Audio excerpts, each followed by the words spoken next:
Hello, क्या आपको पता है कि जो पूर्णिमा आने वाली है उस पे आप अपनी कितनी भी कमज़ोर आर्थिक स्थिति को सही कर सकते हो।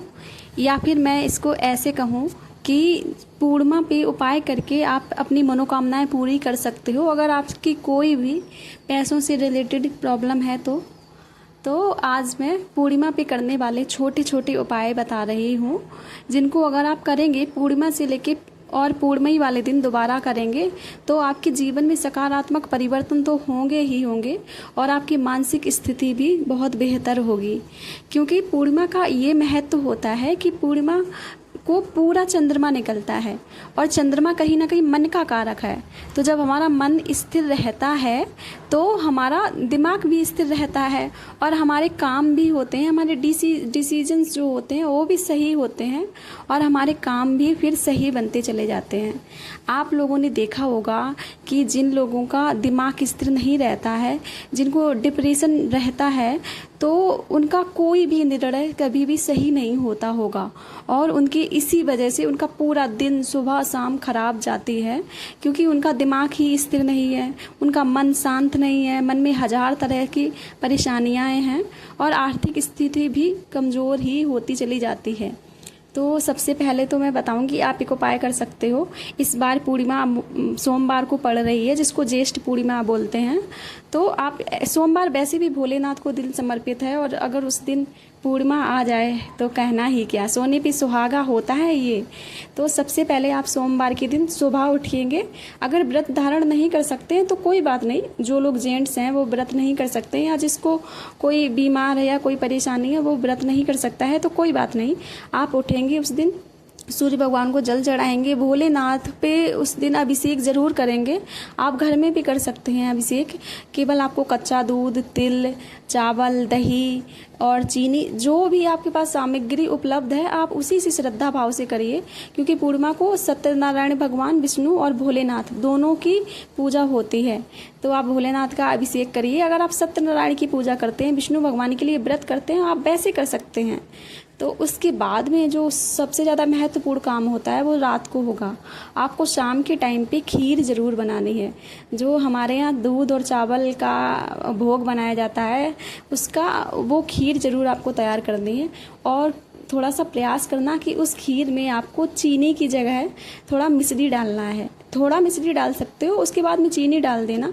और अगर आपका कहीं ना कहीं आपको पैसे से संबंधित ज़्यादा समस्याएं रहती हैं तो आप जब खीर बन जाए तो इसमें इलायची और केसर ज़रूर डालना। थोड़े ही कड़ चाहे डालो, जितने भी आपके पास हो। आपको शुद्ध केसर बनने के बाद में और इलायची वो ज़रूर डालनी है। फिर आपको माता लक्ष्मी के पास में शाम के टाइम पे उसका भोग लगाना है और आपको भगवान विष्णु, माता लक्ष्मी या फिर गौरी शंकर भगवान, किसी का भी आप भोग लगा सकते हो और उनसे एक इलायची रखनी है वहाँ पर और एक आपको सिक्का रखना है वहीं पूजा की जगह पर जब आप भोग लगाएंगे और उनसे प्रार्थना करनी है कि मेरी जो भी आर्थिक समस्याएं हैं आज से आप मेरी आर्थिक समस्याओं को दूर करिए। ये उपाय आपको पूर्णिमा को करना है। भोग लगाने के बाद में वहाँ से आपको प्रसाद उठा लेना है, परिवार सहित ग्रहण करना है, बाकी लोगों को भी बांट सकते हो।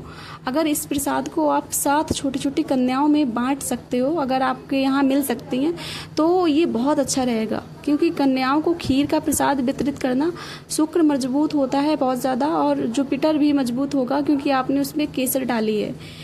और जब शुक्र और गुरु दोनों ग्रह मजबूत होंगे तो आपके पास पैसों की तंगी रहेगी ही नहीं, पैसों का कोई ना कोई रास्ता ज़रूर बनेगा। तो आपको कन्याओं को वितरित करना है। नहीं मिलती हैं तो आप अपने परिवार में सबको प्रसाद वितरित करिए, उसके बाद में आप खुद भी उसका पान करिए। ऐसा आपको पूर्णिमा के दिन फिर से करना है। अगली पूर्णिमा आप इसको 11 पूर्णिमा या फिर 21 पूर्णिमा ऐसा संकल्प लीजिए, क्योंकि पूर्णिमा बहुत टाइम में आती है। तो आप इसको फ्राइडे टू फ्राइडे भी कर सकते हो। जैसे आज पूर्णिमा को किया, फिर पूर्णिमा को तो करना ही है। अगर बहुत ज़्यादा समस्या है आपके जीवन में तो आप इसको शुक्रवार से फिर शुक्रवार को ऐसे 21 शुक्रवार का भी संकल्प ले सकते हो। और पूर्णिमा को तो नियम बना के ही रखना है। आप देखेंगे कुछ ही दिनों में, 1-2 महीने में ही आपका मानसिक संतुलन ठीक रहने लगेगा। कहीं ना कहीं से पैसों के जो होते हैं वो आपको उपाय नज़र आएंगे। आपको रोज़गार मिलेगा, आपके लिए फाइनेंशियल स्थिति जो है मजबूत होने लगेगी। और माता लक्ष्मी, भगवान विष्णु, भोलेनाथ की, माता पार्वती की आपकी एक साथ कृपा मिलेगी। पूर्णिमा का महत्व बहुत ज़्यादा है शास्त्रों में, तो इस दिन को जाने मत देना। अगर आपको थोड़ा भी परेशानी है, नहीं भी है, तो आगे भविष्य में ना हो, उपाय ज़रूर करना। जय श्री राम, राधे राधे।